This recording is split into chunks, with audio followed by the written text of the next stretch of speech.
Perfect. So welcome everybody. Good morning. Thank you for joining this Friday. I hope that you're excited for the rest of the sessions that we'll have today and you had a great exchange experience yesterday.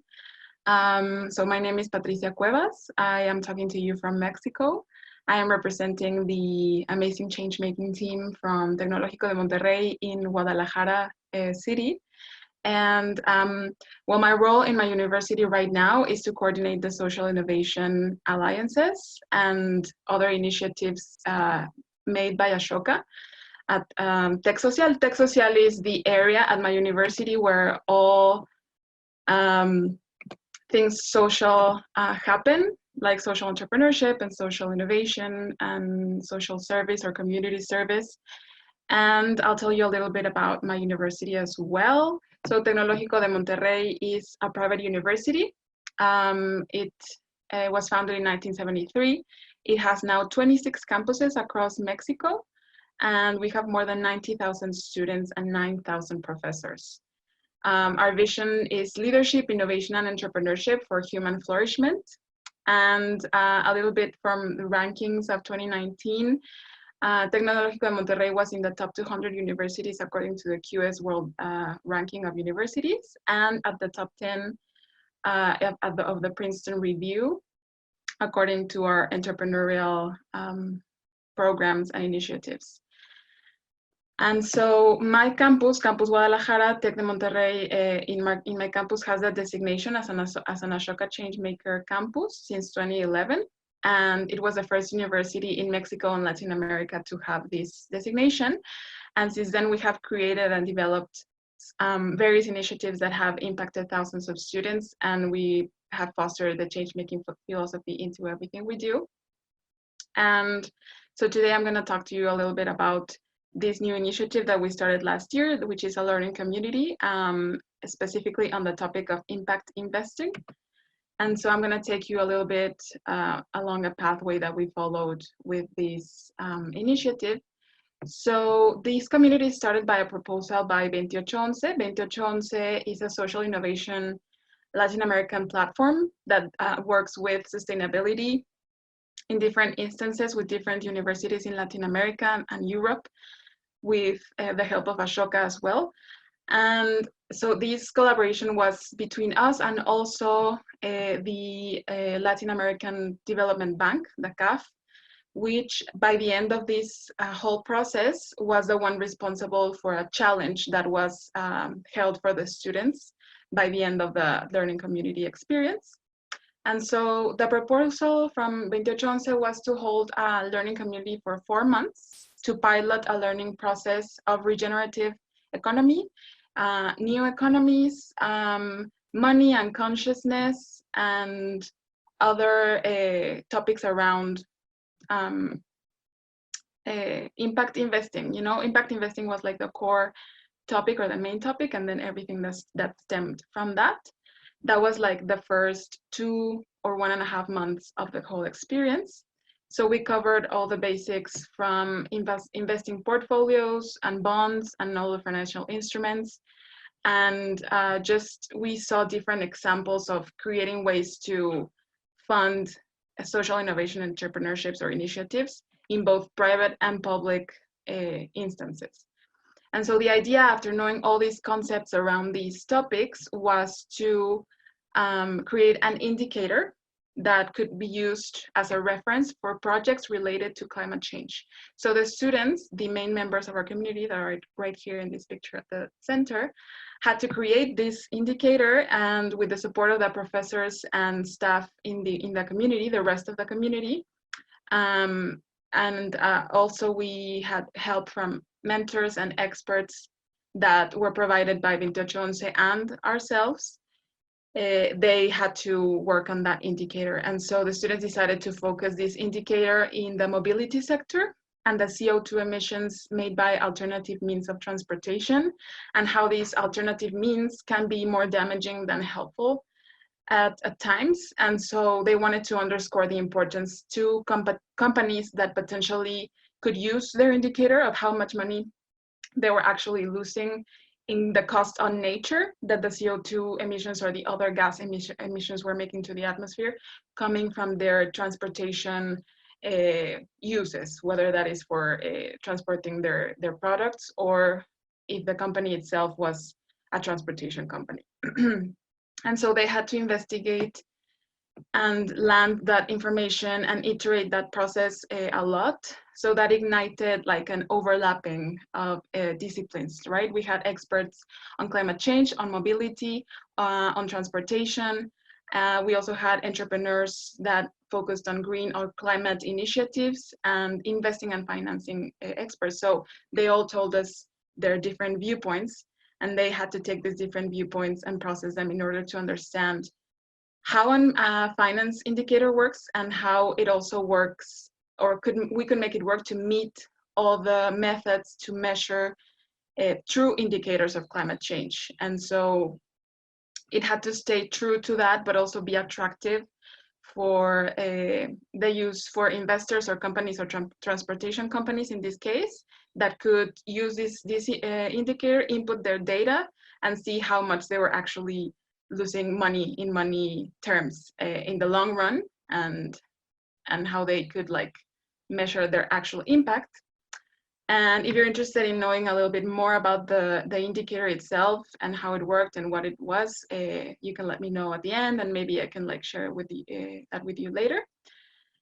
And so what we knew or what we expected and wanted to learn from this is, well, we knew that all social innovation practices or projects need to be sustainable and financially sustainable. And we wanted to learn new ways into how we can finance innovations like this. And so social innovations are actually profitable, and this new economy is actually possible. And we also knew that this innovative topic, impact investing, had to be learned in an innovative way. And we needed to approach the topic in a way as beginners, because we knew very little about it, but we were really willing to start and learning again.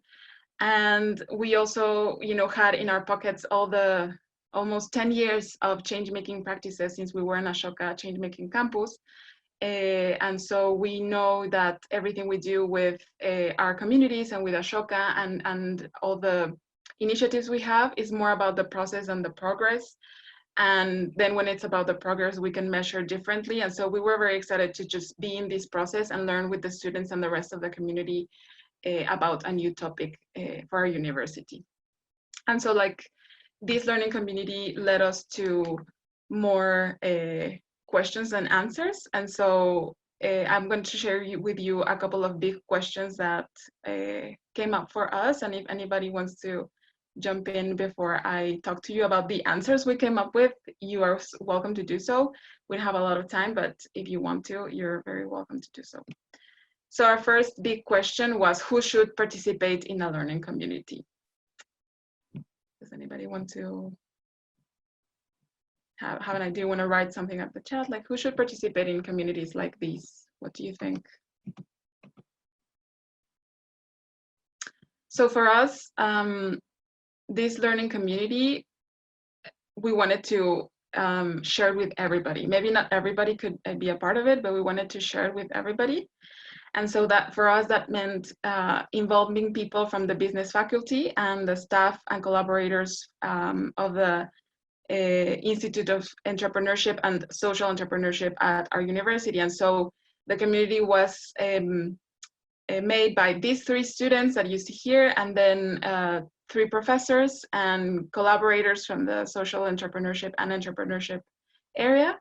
And the extended community was the experts and mentors that we were finding along the way. And at the beginning of this community, each of these different participants had a learning contract because we were all coming from different backgrounds and different roles, but we were all new to this. So even though we were a very diverse community, we all had like individual purposes and expectations coming into it. And at the end, we also checked if we actually committed to those learning contracts that we made for ourselves, and we actually learned what we were intended to learn at the beginning.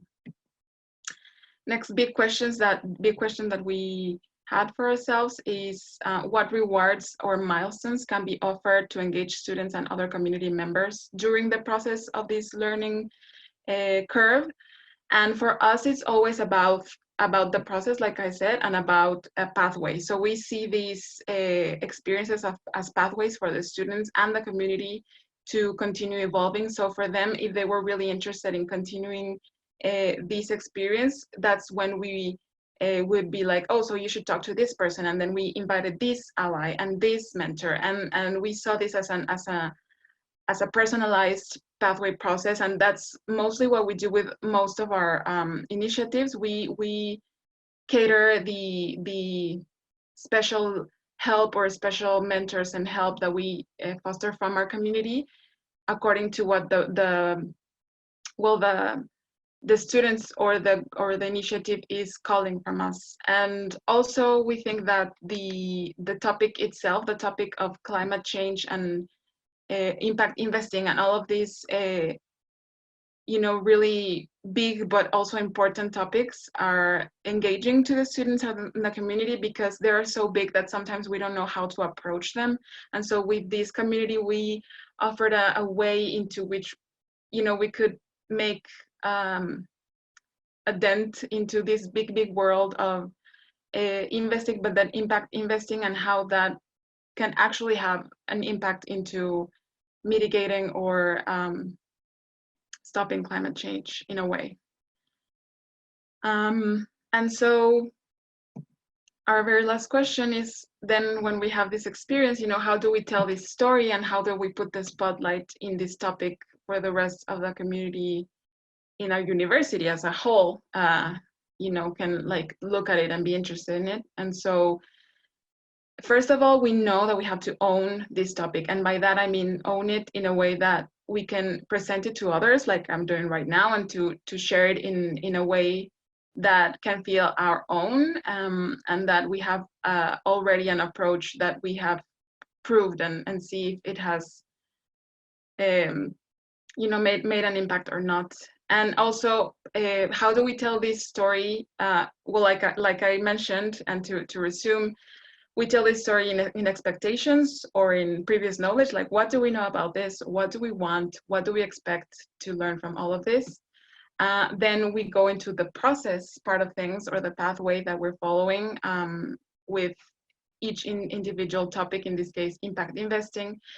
And then we gather the learnings and the insights and the results as well, and see, if all of the little steps that we took along the way were actually the ones that led us to a good result.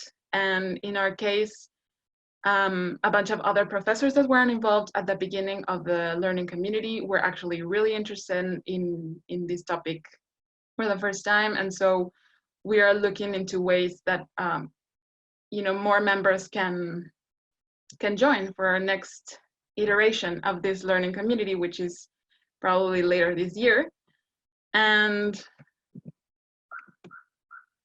just to close and have just maybe 1 minute for questions.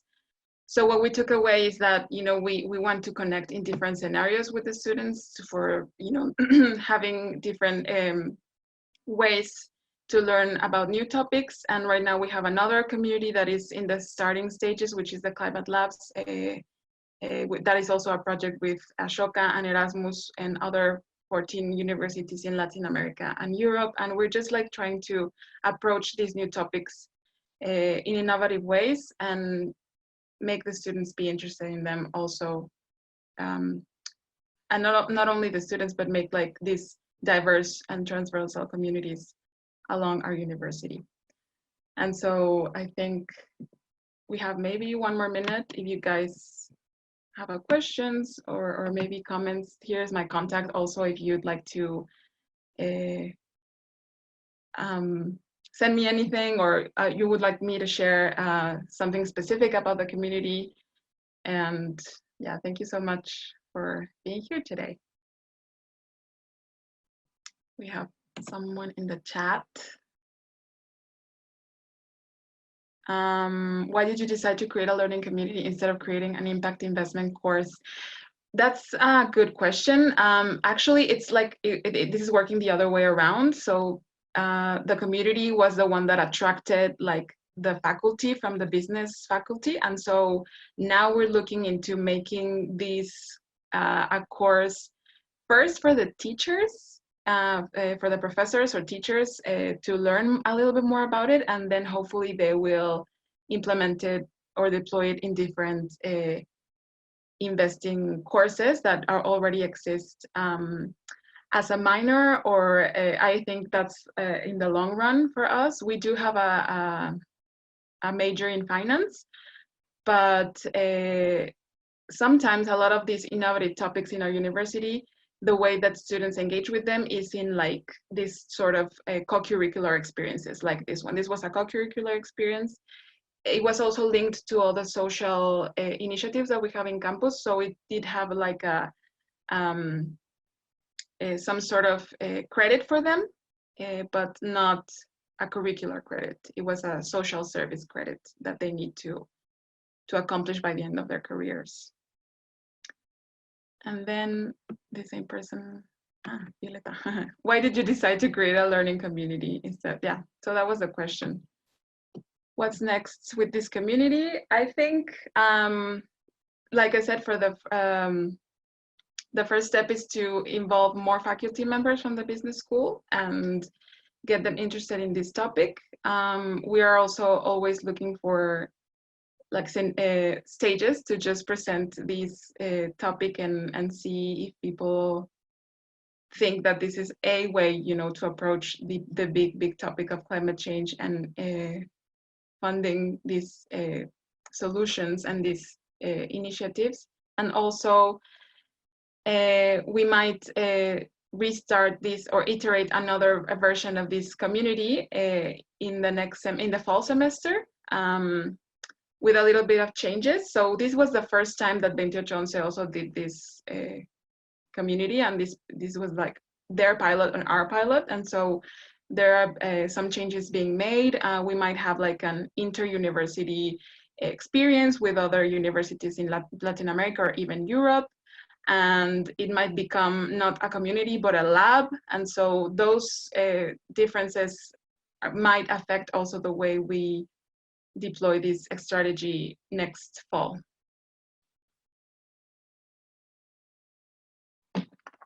Thank you everybody. So I don't know, Araceli, if we have a little bit more time. I don't think anybody has more questions, but like I said, if you do, send me an email and I'll be there. Thank you everybody. Enjoy the rest of the exchange.